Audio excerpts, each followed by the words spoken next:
advice and opinions expressed by the host of Autism-live and her guests are meant solely as suggestion and should not be in any way construed as child-specific advice. Any choices you make in determining your child's treatment are completely at your own discretion.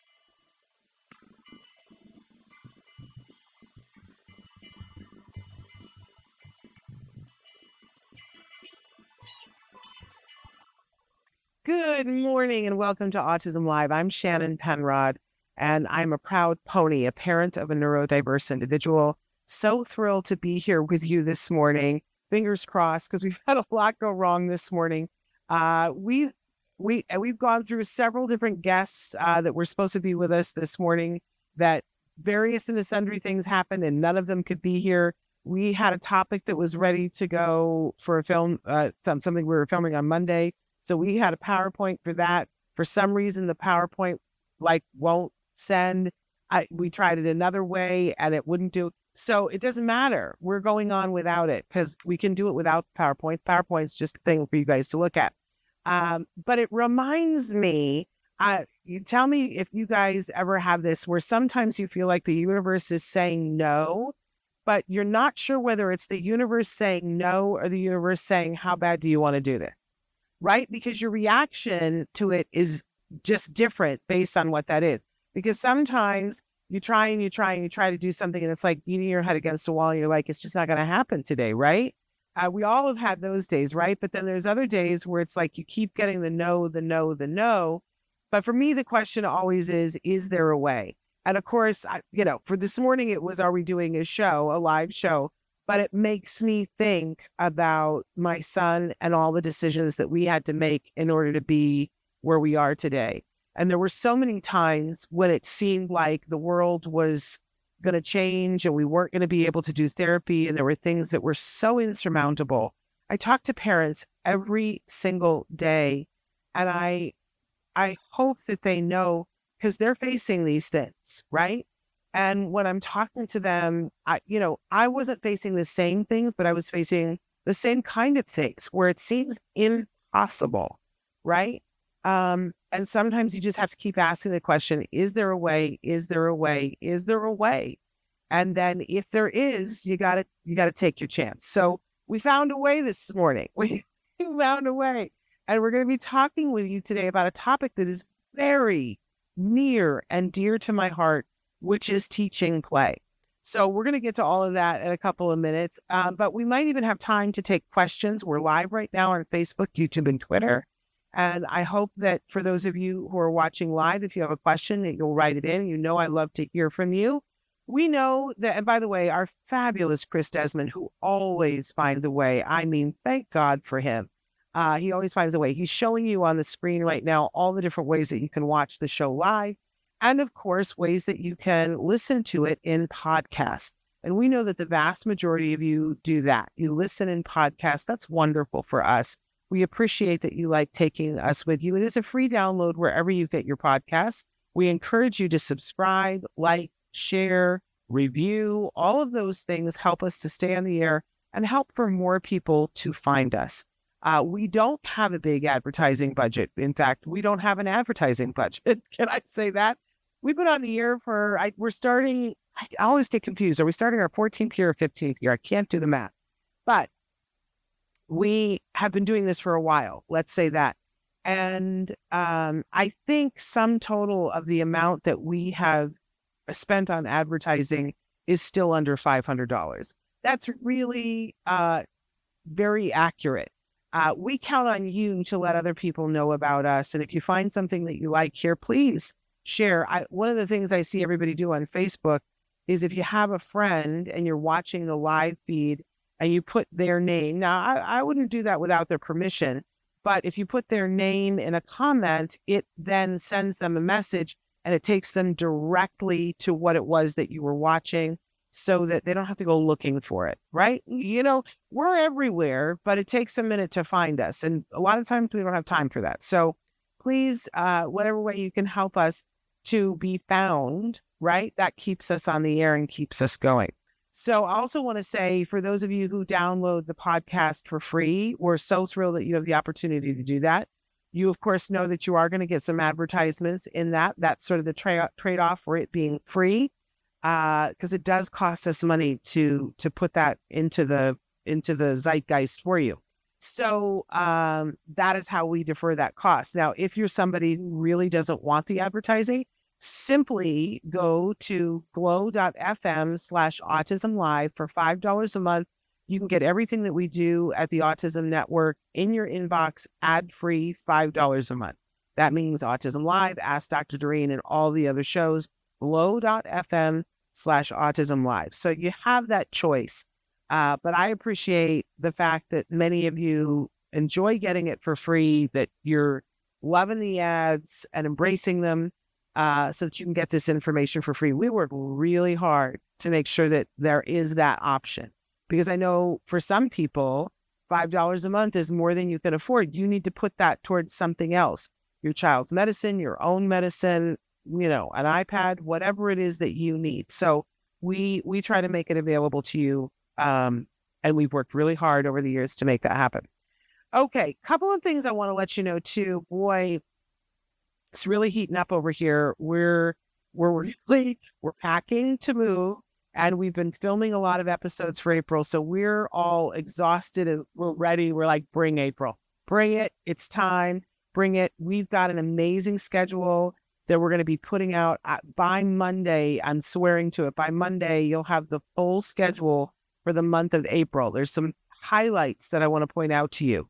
We will still be doing live shows during April, but it will only be the Ask Dr. Doreen shows, because we will be out of the studio as we're moving and setting things up. So maybe by the end of April, I mean, that might be wishful thinking, but maybe by the end of April, we'll be back doing live shows in the new studio. I'm going to tell you something. It's not going to look different for you because we shoot on a green screen, and, the camera configuration might be a little different. The lighting might be a little different, but it's going to look exactly the same. But we will have picked up everything and moved it. And that is a task, my friends. That is a big task. But other than that, everything is pre-taped, including we're debuting in April. Every Thursday and Friday in April, we're playing a parent-to-parent episode that is now in Espanol. Yes, you will hear me speaking Spanish. I speak un poquito Espanol because I was born in Puerto Rico. That is where I was born, but I speak very minimally. It's terrifying how little, but because Chris Desmond is amazing and AI is at a point, you will hear me speaking Spanish. It's amazing. We're going to be converting a lot of shows in the future to put them in Spanish for our friends who speak Spanish. It's needed. And then I don't know what the next language is, you guys have to tell us. But excited about that. Plus, amazing guests, amazing guests. You're not going to want to miss it. So not the least of which, on World Autism Awareness Day, I will be joined by the fabulous Kobe Bird. And we will be talking about World Autism Awareness Day and what it is, because I think there's a lot of misunderstanding. It is a day that is created by the United Nations. We'll talk about that. And we'll also talk about Kobe being on The Pit. Are you watching The Pit? I told you early on to watch The Pit, but I didn't tell you why, because I couldn't disclose that. But if you are watching The Pit, you've seen Kobe on The Pit and do a wonderful arc about autism and about doctors treating autism or treating individuals who are on the spectrum, right? It's amazing. So you'll definitely want to check that out and then watch Kobe. We're going to talk with him about that and so much more. And that'll be on World Autism Awareness Day. And the last day of April, we'll be airing a new interview with Temple Grandin. And then there's so many things to keynote to face. Ooh, it's going to be good. Okay. So we've done all that. Let's move into talking about what today's topic is, which is about teaching play. I want to start out by talking about why it is so critical, because there's a lot of people who kind of poo-poo this and say, well, play isn't the important thing. Academics, speech, OT. Everybody has their focus on what they think is really important. But I want to tell you the sort of trick of it all is if you teach someone how to play, you can teach them anything through play. You can do OT through play. You can teach speech certainly through play. It's a great way to teach speech is while you're playing because it's fun, right? You can teach math skills through play. You can teach virtually absolutely anything through play. And it's really effective because it's fun and rewarding if you have taught play correctly. Now, also, I want to say that a lot of times I see that when we get to our kiddos on the spectrum being teens, that we run into some new, fresh problems that come with hormones and with society, the way society has changed. And we tend to get a lot of anxiety for our kids. And play is something that can combat that. So if you're concerned about your child's level of anxiety, I definitely want to urge you, start play at whatever age you're at right now, teach play. Now, something that we have heard from our experts is that men, when they are older, that they experience play through devices and sports. Now, that's a big generalization, but it's important to note, right? And that women experience play through a wider diversity of things, including crafts and things of that nature. Now, it's not, I know men who experience play also through crafts, right? It's not complete, right? But I do think it's important to be thinking about that as you're teaching play, so that if you have a boy, it's not that you don't teach them arts and crafts, and of course you want to teach them arts and crafts, but that we're also exposing them to other things as well. I love, if you guys aren't watching Welcome to Wrexham, oh my gosh, you need to go watch Welcome to Wrexham, because I'm not a sports fan, really, and I'm not a soccer person at all, but it's the amazing story of Rob, I'm going to slaughter his last name, McHenry? No, it's something like that. McElroy, something, I don't know.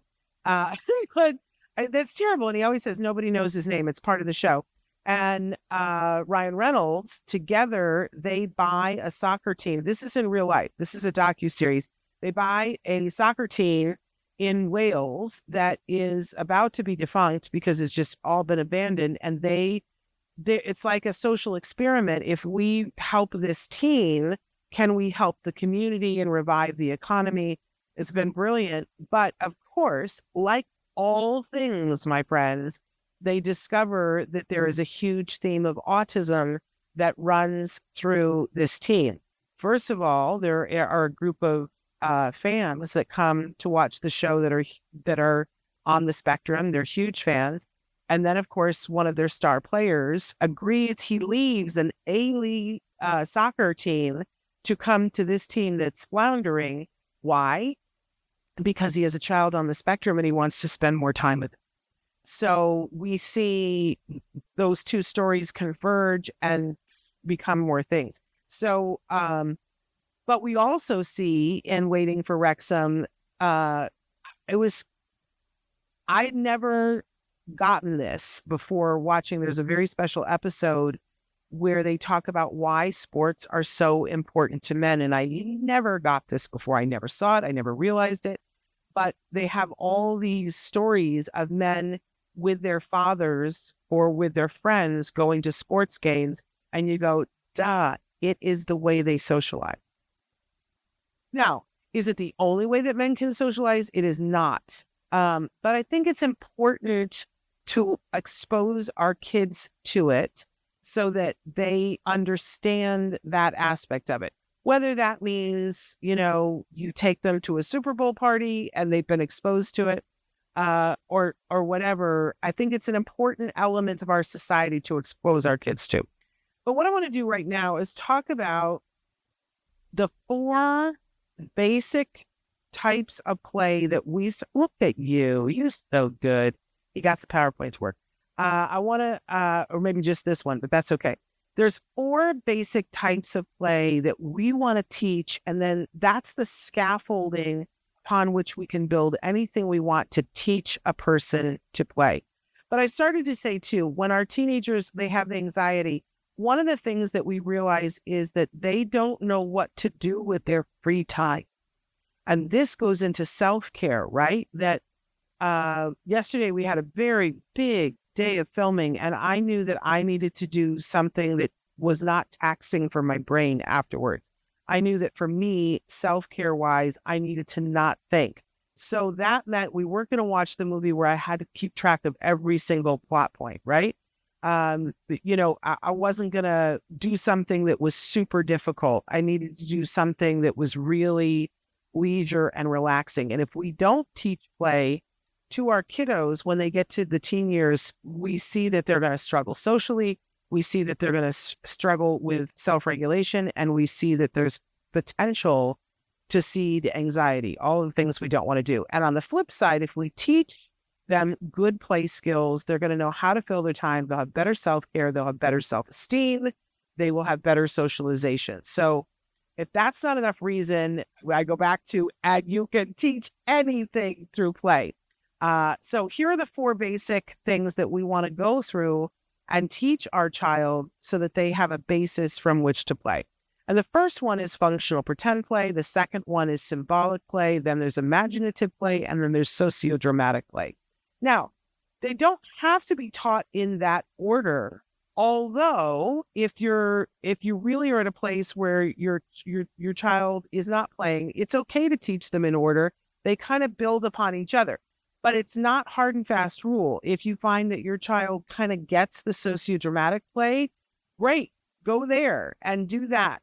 And you can always then add functional pretend play in. So I'm going to go through these one at a time, and we'll talk about, first of all, what it is, and then we'll talk about how you teach it and what are the toys that you get to help you to teach it, or what are the objects that you use around you. Okay, so let's start with functional pretend play. This is, remember when we used to have the big toy stores, and they would always have an aisle that was all the functional pretend play. And I got to be honest, as a young adult and an aunt, I did not understand this aisle. I did not get it. I didn't understand the purpose of it. I thought it was terrible because it has things in that aisle, or it had. We don't really have toy stores as much anymore, but it would have things like a play vacuum cleaner. And I would think, who is buying a child a pretend vacuum cleaner? Who in their right mind thinks that that is an enjoyable thing for a child? Actually, it is enjoyable for children because they're pretending to be adults. But it's called functional pretend play because that's what it is. It's functional and you're pretending. So in the picture here that you're seeing, because Chris saved the PowerPoint, there's a kiddo who's pretending to take a picture with a camera that is a toy. Now, sometimes they make toy cameras that can actually take a picture, right? But I'm guessing that this one is just a camera that, they're pretending. So the actual definition for pretend play is using lifelike objects in a purely functional, socially conventional way to imitate or act out common action sequences. Okay, well, that's a bunch of $10 words put together, to explain something that isn't hard for us to understand. Our working definition is playing with toys that are lifelike in a lifelike way. So if I have a pretend vacuum cleaner and, dad is vacuuming and then I'm there next to them and I'm pushing my play vacuum cleaner and I'm mirroring what they're doing, and I feel like I'm doing something with dad and I feel like I'm a grown up, and this is wonderful. In that pretend play aisle, they would have things like the big packages of plastic food and plastic dishes and tea sets and things of that nature. They would have the kitchen sets, or the ice cream cart where the child is taking, plastic things that look like ice cream and scooping it onto the plastic cone. It's not real, but we're pretending. And this is a muscle that we need to teach our children on the spectrum, because our kids tend to be really rule governed and they can be very black and white. And that's not the worst thing in the world, but think of all the things that they don't get to do if they're thinking of things black and white. And first of all, one of them is what we call functional fixedness, which is when, you only see a hammer as a hammer.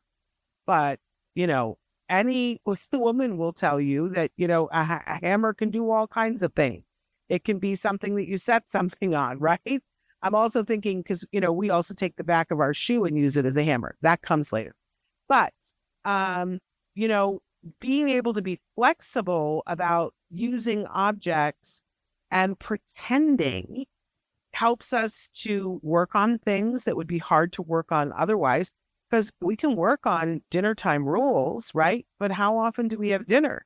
You have 3 meals a day. You want to sit and feed a child endlessly all day to teach them the rules of eating? No, you'll have a child who's grossly overweight and has health problems, right? So we sit and we pretend to eat, and we're not really eating it, and we make it fun. It's fun. I love having a pretend picnic or having a pretend tea party, and you get all the stuffed animals out and you serve the tea and we all pretend. It's a good time. It's also a time that we can work on flexibility and problem solving. Okay, so functional pretend play, it's fairly easy to do because you just buy the toy that's going to do that and you react like you would. So, if you buy a pretend cash register, you're going to model for the child. You have the cash register in front of you and you say, okay, I realize nobody uses cash register anymore. Now they have swipe things that you can buy at, at the toy stores that we have left, and you can buy them, online.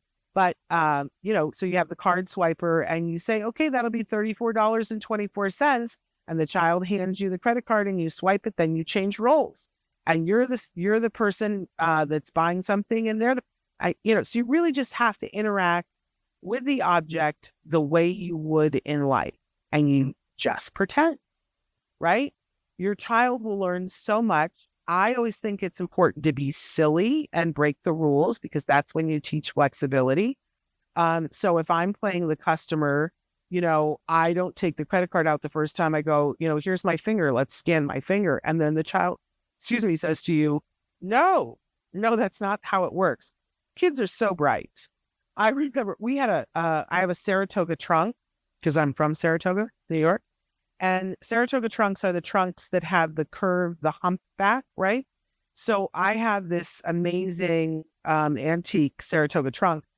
And my son used to take a library card and he would swipe it along the trunk because he had seen me do this and he wanted to imitate it.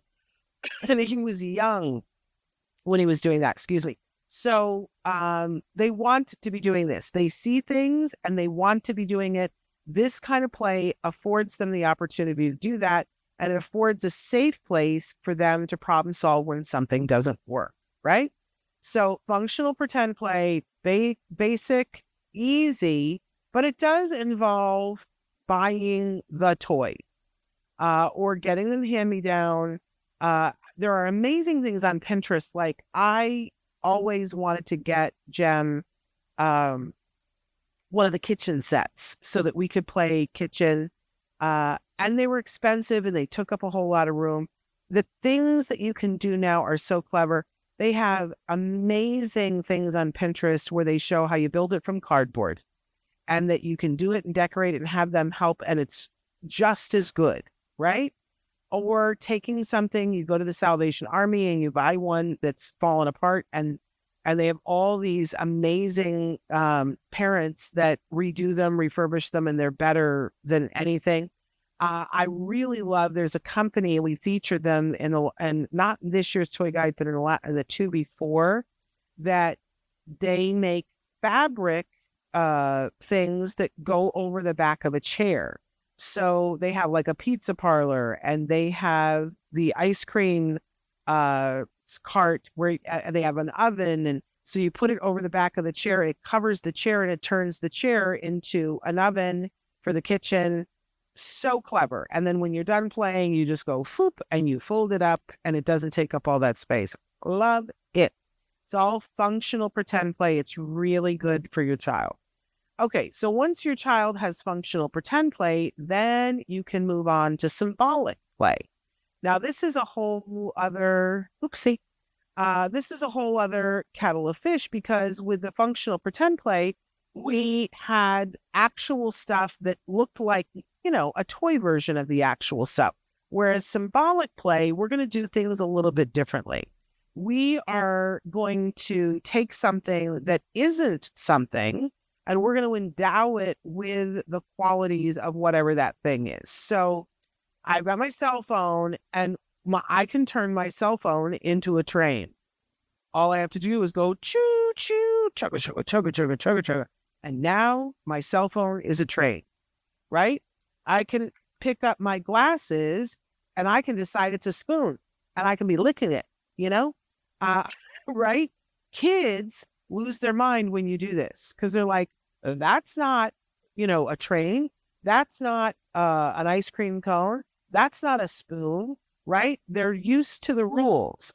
But if we can help them to bridge this gap, right, and go, oh, but now we're going to pretend that it's this, it's amazing because we see the creativity that will come for that is absolutely amazing. You can do anything with anything, right? If you think about, I always like to go to a restaurant or whenever we were out, I had my little zipper bag. There we go. There's your actual definition: endowing objects with other qualities to play with them in socially relevant and appropriate ways. The working definition is using imagination to turn a toy. We're seeing your desktop, Chris.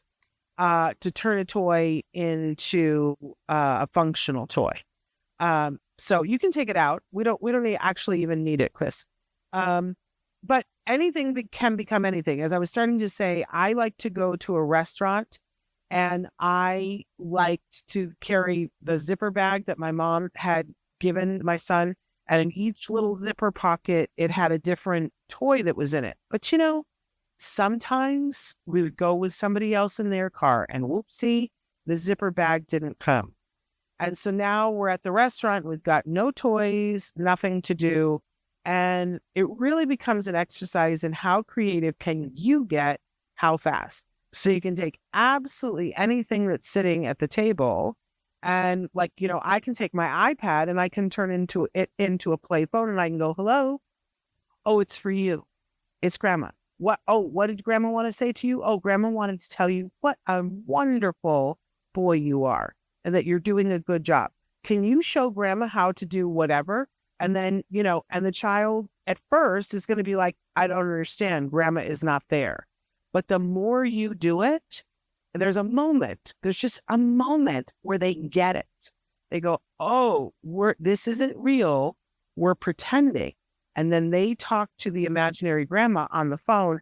And that's when oh, they've crossed over into a world where they know the difference between something that's real and something that's pretend.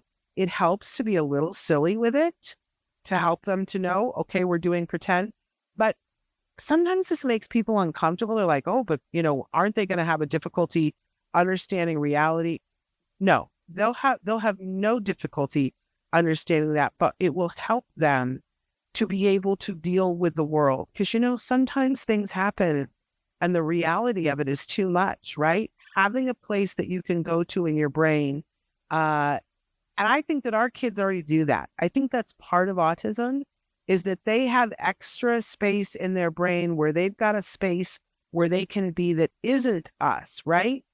But when they realize, oh, the world accommodates that, amazing.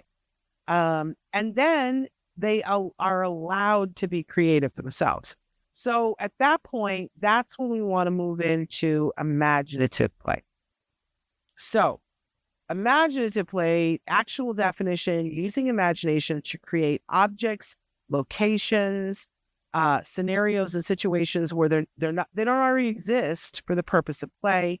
And the working definition is making it up. So, I used to do a thing with my nieces and nephews when I was younger, when they were young. They're in their 40s now. I can't even believe that. But I was in college when they were little, and for a while I didn't have a car, and I would come home to my parents to visit, and they'd be there, and they were like 4 and 5, and I would always take them, get an ice cream cone, whatever. I was the fun aunt, right? But there would be times when I would say to them, oh, let's go. We're going to, go here, there, or wherever. Let's go to the children's museum. Let's, whatever it was that we were going to do. And there were so many cars in the driveway because people would be visiting that they would say, which car are we going to take? And I would always say, let's take my car. And they would look confused and they go, you don't have a car. Which car is your car? And I would say, my car is the green car. There was no green car. I didn't have a car. And they would look at me funny in the beginning and I'd say, nah, come on, let me get my keys. Right. And I would pretend that I was holding keys. Now, if I was doing functional pretend play, I would have a set of keys that were toy keys that aren't real keys that look like keys, right? If I was doing symbolic play, then I would take something like Post-it notes and pretend that they are my keys. But imaginative play, they're not even there. I don't have to have an object. I'm just like, I've got my keys and there's nothing there. But I'm going to treat this space like it's a key. And I would go down the stairs, go out to the driveway, and I would open the door. And I'm not a good mom, but I would open the door to the car and I would get in and I would take my keys and go, run. Who's coming with me? And the first time they were like, she's lost her mind, right? Then they make the leap, right? And they would all get in the car and I would say, you don't have your seatbelts on.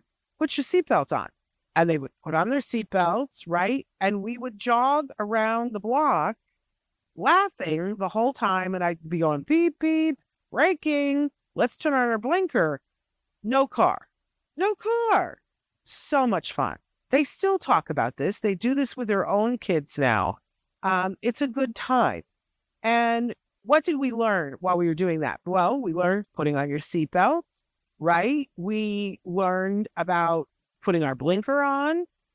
We learned about, braking. We learned about all these different things and we would point at things. I go, wait a second, I got to roll down my window to talk to the neighbor, right? It was fun. And they thoroughly, thoroughly enjoyed it. And it became a thing that we would do on a regular basis. You can do this at any time with your child. Some of the examples of all of these 4 things that can be helpful to you as a parent. There was a phase when in speech, they were doing this thing with my son. They had I love these toys. It's a functional pretend play toy that it looks like a fishing pole, right?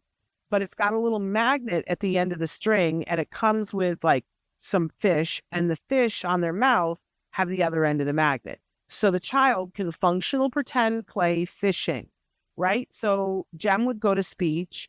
And, if he said something or did something, then it was very motivating for him. He got to catch a fish. So he would go over and he would catch a fish. That's functional pretend play. Great. So then we started doing that, but he didn't have the fishing pole at home. So we would pretend play with something that was not a fishing pole, like a pen. And he would take the pen and try to catch the fish. And I would play the fish or whatever, right? So now we're doing the symbolic play. Then we got to the imaginative play, and we would do this when we would go at Sam's Club. They have these flatbed carts that you can get. And so rather than stick him in the cart, because he didn't like that, right? At a certain point, I would have him, I'm sure it's against the rules, but we thoroughly enjoyed this. He would sit on the flatbed cart and we would pretend that all around, it was a boat, and all around was water. There was no water. We were making that up. And he would have a pretend fishing pole, and he would fish off the side of the boat while we were shopping. And he thoroughly enjoyed it. No toy in his hand, but we had graduated up to that. And my kid is very imaginative now. A lot of you have written in over the years and said, I don't think my child's imaginative. I don't know how to teach that. This is how you get there. Start with functional pretend play, try the symbolic play, and then move to the imaginative play. But have it be something that they like, right? That's the key. I want to say to you, though, that there's all kinds of toys, right? But every toy is not exciting to your child in and of themselves. Play feels like work to some of our kiddos. And we understand this, really we do, because we all have games on our phones, right? And it's so personal to us what we like and what we don't like. Friends have said to me, oh, you got to try this game on your phone. And it's stressful to me. I'm like, oh my God, that stressed me out. I don't want to do that, right? There are games that I play that people go, I don't know how you can play that. It quiets my mind. Like I love to do Sudoku at night. It quiets my mind because I'm having to concentrate on the numbers. And other people go, that's like math homework. I wouldn't want to do that. Whereas for me, there was the big craze. First, there was Angry Birds, and then there was Candy Crush. Shoot me. That's work. I don't want to do that in my free time. I don't want to be slinging a bird at pigs. No, it was. So it's personal. It's personal. Now, can we make something more fun for a child? Absolutely. We absolutely can. I have a friend who makes me laugh to the point where I fall down on the floor and, pretty much need a dependent undergarment because he's so funny. If he was playing Angry Birds with me, I probably would really enjoy it, right? Because he would make it fun for me. And then eventually I would like Angry Birds because I would associate it with him. So you can do that for your child. And if there's a toy that your child is not interested in and doesn't want to play, you want to start pairing really good things with that toy and making it fun and silly. Kids love it when you'll play with them. I also want to say, too, I want to admit that when my son was little, I didn't know how to play with him. I'm just going to admit that. And it carried a lot of guilt and shame with it. And I felt very overwhelmed. Even now, there was a song that I would say, and I always change the words to songs, but it was a song about how he wanted me to play with him so badly and that I wasn't always up to it. And I think it's part of the reason why games and play is so important to me, because we got past it. We got past it, and I found the way to play with my son, and it's the basis of our relationship. It is really the basis of every closeness that we have, that he knows that I can play with him in any given moment. Even now, as adults, we haven't done this lately, but it used to be, I used to travel around a lot with him and go to different places and talk about autism. And so we'd come to a new city and we pick an accent. He was working on accents that summer. We pick an accent. Every place we go, we pretend that was our accent. And people would look at us very funny. But we thought it was great. It's play. So imagine to play really amazing. But then there's the fourth one of the basis of everything, and that is sociodramatic play. And we've talked about this a lot on the show, how important it is to give your child the opportunity to be free of themselves, to play somebody else, to be somebody else for just a minute. We've heard from our experts like Temple Grandin how amazing that was for her to be able to play somebody else. But the studies are in too that show that this is really helpful to our kiddos. So actual definition here, play which involves the acting out of scripts and scenes inspired by real life books, cartoons, and other media. Individuals take or assume roles using themselves and or characters like dolls, figures, and puppets as they interact together on common themes. So that's our actual definition. But, our working definition, which I think is on the last slide, is all about, having fun and make believe or pretend. So this is really super easy to do, especially around Halloween. And I always urge families, when you buy or make a Halloween costume, keep it. That's not something you put in the garage sale. But when they have sales after Halloween, go and purchase other costumes that you think your child will like for whatever reason, and have them. They have great deals. And I used to do a play date with my son and another young man who was also on the spectrum. And we would go over to his house, and he had an older brother who was not on the spectrum. But we knew how much our boys really liked to dress up and play pretend. So I had this big bag of Halloween costumes. She had a big bag of Halloween costumes. And she and I would sit on the couch and drink our herbal tea, right? And let the boys play. And they would just put on costume after costume. And it was always funny because the older brother would go, I want to get in on it. And he would start to put on costumes, and they had so much fun together. So the costumes definitely are helpful because it helps them to take on the role. It isn't the most important part, though. We see it on the playground all the time that it's a part of typically developing kids' makeup that they will go on the playground and there's always one bossy gut girl, and thank heaven for the bossy gut girls, right? That they will say, let's play this. And a lot of times it's a scenario. So they'll say, let's play beauty parlor, right? And then they assign the roles. It's like they're the casting director and they go, all right, you be the person who's cutting my hair. I'll be the person getting their hair cut. You be the shampoo person. You be the person running the cash register, right? And we don't have any of this stuff. We're going to take the swing set and turn it into the beauty parlor, right? And we're just going to take on these roles. And I love the bossy gut girl because if she sees that a role is better than the one she cast herself in, she'll recast in the middle of the playing and go, no, I'm going to play the dog now. The dog is so much more fun. I'm going to play the dog. And your child has to learn how to, run the cash register, be the person who's shampooing the hair, do the dog, change. Oh, you want to talk about teaching flexibility? Ooh, you want to talk about teaching problem solving? Oh my goodness. You want to talk about teaching perspective taking? Because if we're playing house and I'm assigned the role of the baby, I have to think to myself, what does a baby say? What does a baby do? What does a baby think? What upsets a baby, right? And then in the middle of it, if the bossy gut girl says to me, okay, now you're playing the dog, now I have to think about what does a dog do? How does a dog move? And I'm starting to see things through the baby's eyes. I'm seeing things through the dog's eyes.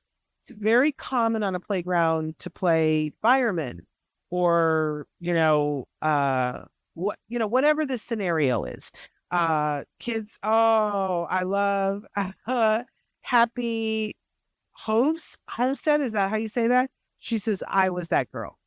I was some of the time. Sometimes I was too shy to be the bossy gut girl. But I was always hanging out with the bossy gut girl, because they got things done. So the bossy gut girl is an important person in everybody's development, but especially for our kiddos on the spectrum, because they are the person who does the casting. And it's important for our kids to be able to play in this way. Sociodramatic play, if you think about it, it's and the studies are really in on this, that it's very helpful to our kids. It's been shown to reduce anxiety and stress.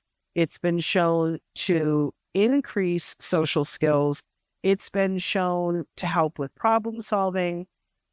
So amazing, right? This really was very helpful to me as a kid because I was so painfully shy. And my fourth grade teacher said to my mother, you need to put her in a drama class. And the rest is history. Yes, playing house. Yes, I'm still that girl. Taught me how to mask and learn how others think. Well, and thank you for saying that, because that's part of that perspective taking thing that I know that everybody thinks, I don't know what it's like for anybody else. Let me start with that. But I know that people say to me all the time, oh, you're so confident and you're so secure. And you walk up to people and you introduce yourself to people. What nobody knows is what's happening on the inside, which is I'm having the inner monologue of, oh my gosh, all I want to do is go on, but I need to put myself out there. I need to walk over.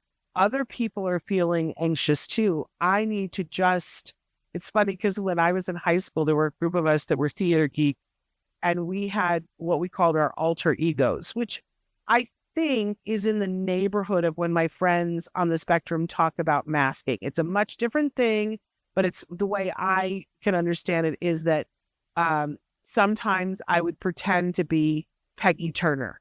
And Peggy Turner wasn't afraid to go up to somebody and say, hey, this is not okay. Or by the way, and I would use my name, but I would be pretending that I was Peggy Turner because Peggy Turner wasn't afraid to talk to strangers, right? Peggy Turner was not afraid of what other people thought of her, right? So in a way, I equate that on some level to the masking. It's when you're pretending something that you really aren't feeling. And I think to some degree, everybody does that, right? We taught my son phrases that he could say to start conversation. And I remember my husband, who's not on the spectrum, going, this is really useful. I need this in life. Because my husband, for instance, is not a sports guy. And so kiddingly, he will say a lot of times if we're someplace, he'll go, hey, how about those Dodgers? Right. And then that often starts a conversation that he doesn't know what to do with. But it's only important. And I think this is the thing that I wish people would understand about when you're teaching somebody, that it's not so that they conform. It's not so that, that they're stuck having to be somebody else. I didn't want to be Peggy Turner, but there were things that I wanted to do that I was too afraid to do. But if I pretended I was Peggy Turner, I could do the thing that was important. Like, I may not care, like, I really don't want to talk to this person, but if that's the person that's the gatekeeper to the thing that I need or that my son needs, I need to be able to speak to them. So pretending I'm Peggy Turner for 2 minutes affords me that, but I don't want to be Peggy Turner. They say, yes, I call it time to play work when I have to start working, helps to adjust to the new role. I think that's a really lovely way of looking at it, right? That sometimes adulting, it's hard, right? And giving yourself an entree into it where you're pretend working, because it is that functional pretend play that I was saying before. Who wants to get a vacuum cleaner? Who wants that? But as a kid, we loved it. We loved pretend vacuum cleaning, right? Later on, we're like, I don't really want to do that. It's so funny. But if we can get into the mindset of playing, I was a theater major. That's what my degree is in. And I used to say to people when they would say to me, oh, that's so hard. And I go, what are you talking about? You play all day long. That's all it is play. But the old CFO at Card, I remember talking to him one day because I just finished doing a show and I was, coming out. It was a, big show. And I was like, oh, that was a big show, right? I was tired. And he was Xeroxing something for taxes or something. And I said, man, I could not do what you do. I could not do spreadsheets all day. I could not add up numbers. I could not do that. That is like the seventh ring of hell for me. And he said, oh my gosh, that's so interesting. Because I was just looking at you. We just finished doing a show where you were live for an hour talking to a camera. And I was just thinking to myself, I couldn't do that. I wouldn't want to do that. I'd crawl under my bed. They'd have to arrest me because I wouldn't want to do that. Different things for different people. But helping ourselves, because sometimes I have to do a spreadsheet. Sometimes I have to do taxes. Sometimes he had to speak in front of people because he wanted to convey something about finances. So helping ourselves when we have to do that with things that we have learned through play, a very beneficial thing. Okay, so those are the 4 pillars of play, but then we branch into a whole bunch of things.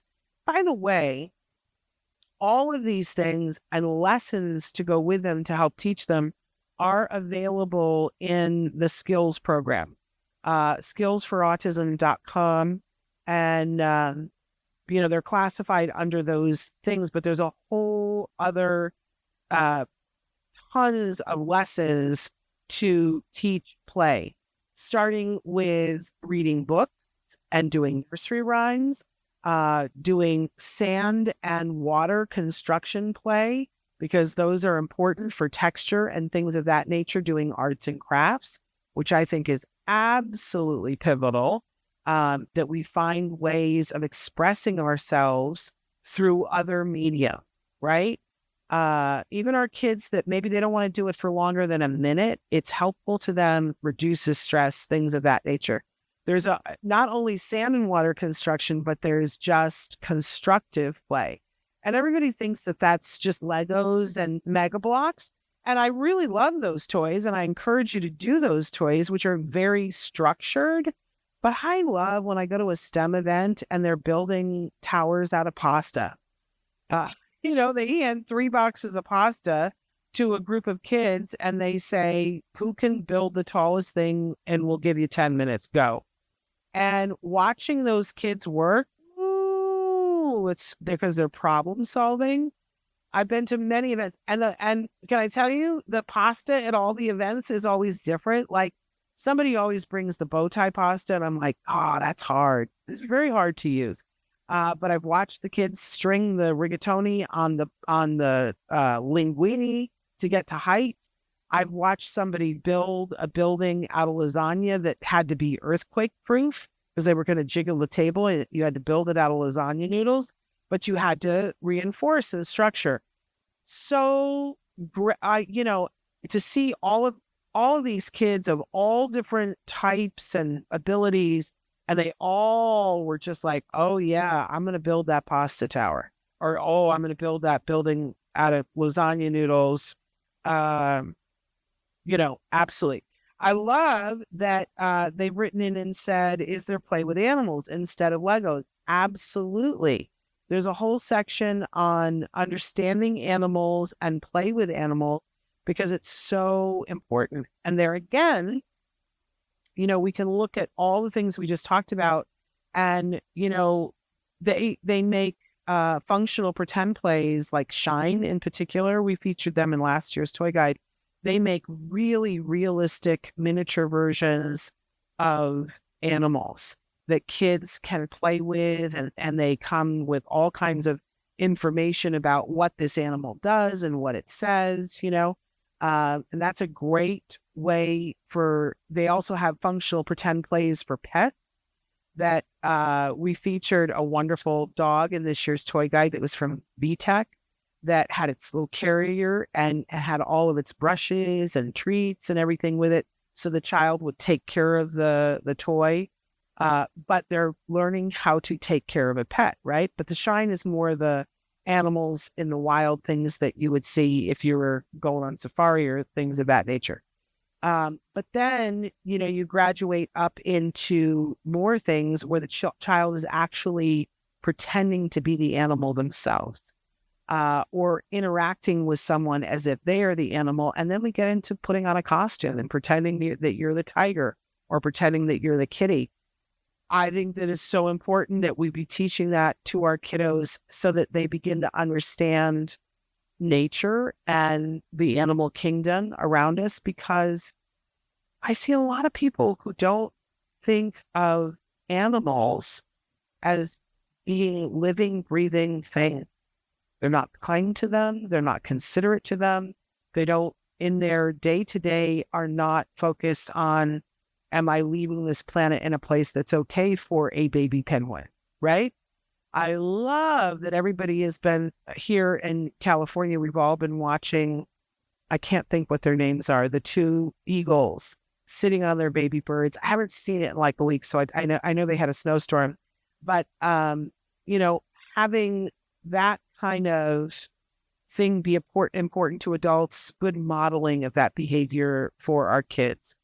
I think when we give kids information and allow them to know what's going on in the world, they care more about the world. Sometimes it feels so overwhelming, like we're really close to a tipping point where, I don't know what's going to happen with our environment and everything. But somebody pointed out to me recently, because I was a kid in the 70s when everything was a spray can. Everything was a spray can. And somewhere in the 70s, somebody discovered that every time we were spraying these spray cans, that we were burning a hole in the ozone layer. And that it was going to be to all of our detriment. And it was so interesting because my generation was taught about that and how horrible that is for the environment. And now the kids, it's that problem that was taken care of. Companies changed what they were doing because kids like me said, we're not going to, as we grew into adults, we weren't going to purchase that. And you never see a spray can except for spray paint, and it's locked up. You got to ask for the key to get that. So we can change things, but I think it starts with kiddos, and allowing them to care about their environment if they know about it. Okay, I see that you've started something here about a family in Folsom. I want to know. Tell me more. But while they're typing in and letting me know about that, play is important. Play is really important. And after you've taught play and you're there side by side with your child and interacting with your child, it's important not to stop there, right? When you've taught a concept of play with your child side by side, now it's time for them to do that activity with a child side by side. And then hopefully with prompting to get them to interact with the child when that is age appropriate for them so that they're playing together, not just parallel play side by side. Then the next leap is to teach your child to play by themselves. And we do this by setting up play stations for them and saying, okay, I want you to go play with your dolls. And we set a timer and say, I want you to go play with your dolls for at least a minute. And we make sure that it's that like they've got good dolls to play with, that it's stuff that they want to do, and we reward them for playing by themselves.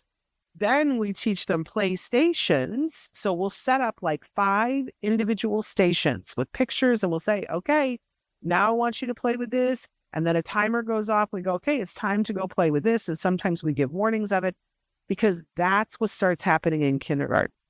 In kindergarten, almost always now it's stations where, okay, now we're going to do this activity.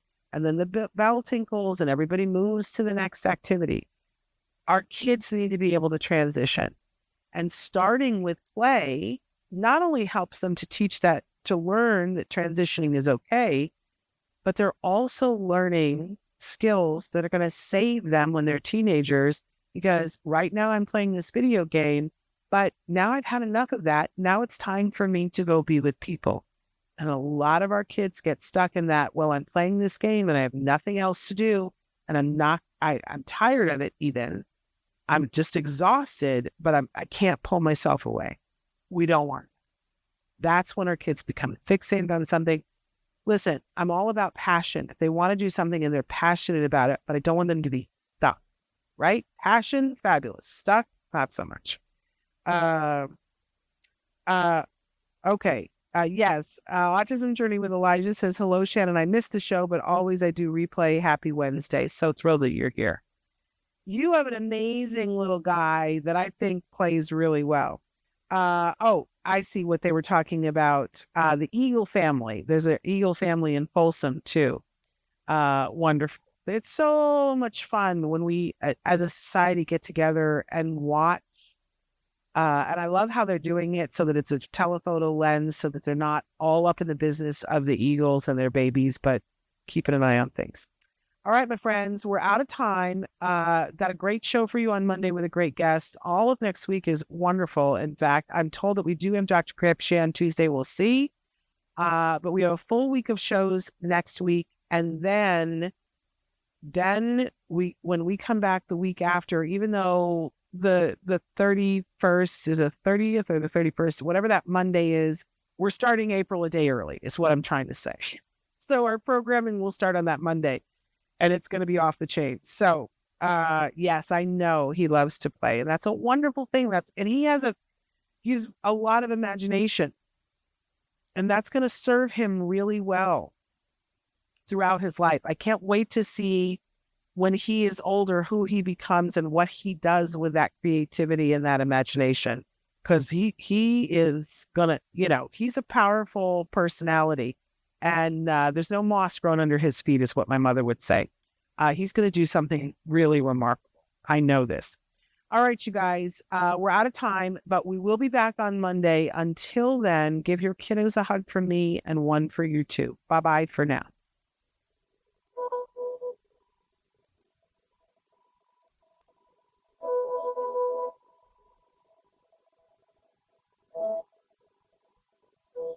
If you found anything helpful in this video, please give us a like. In fact, make sure that you smash that subscribe button on YouTube and give us a like on Facebook. You can also follow us on Twitter and on Instagram for important updates. And please download our free podcast wherever you get your podcasts. Thank you so much. See you next time.